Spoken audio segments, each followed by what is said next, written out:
I'm 67 years old. I'm sitting here in my office wearing this white coat. We've reviewed the charts extensively. The situation, I'm afraid, is quite serious. Everything you think you know about getting older is a massive systemic error. Your mentors, parents, society, they're either lying or just as lost.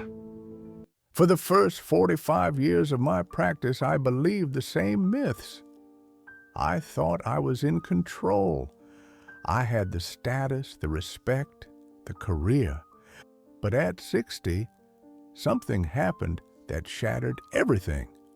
What I've learned in these last 7 years has changed how I see life and death. In medical terms, I had an acute coronary syndrome. My own heart simply decided it had enough. I was on my rounds when the room started spinning. Next thing I knew, I was staring at the ICU ceiling with tubes in my veins and my wife's tearful eyes at the door. They said I was lucky. Lucky? I had looked into the abyss and they called it luck, but lying there, I realized I hadn't been living. I was just functioning. I was a high-grade mechanism, checking boxes and meeting everyone's expectations. If I had died then, what would I have left behind? The biggest lie we tell ourselves is, I have time. We think happiness is waiting behind the next promotion or when the kids grow up.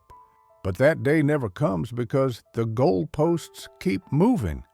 You're always chasing a carrot that's an inch from your nose. I had a colleague, a brilliant surgeon. He worked 80-hour weeks, never took a vacation. He died at 68, right at the operating table. At his funeral, his son said, "My father was a great doctor, but I barely knew him. Is that the legacy you want?" At the end, you won't regret what you did. You'll scream inside about what you didn't do, the trips not taken, the words unsaid. I think about my father. I was always too busy for that serious talk. Then a heart attack took him in hours. I never got that chance. After my own event, I changed everything. I stepped down. I started saying no to the noise and yes to what actually matters. It's embarrassingly simple. Time with loved ones, meaningful work, memories over things. I know I would have rolled my eyes at your age too. Look at the younger generation like my grandchildren.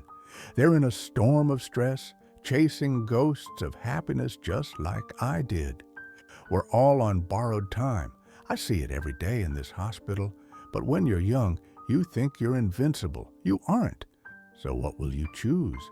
Another year of lying to yourself? Or will you wake up today and start living intentionally? Stop waiting for the perfect time. It doesn't exist. Someday is today. The clock is ticking. What are you going to do with your time?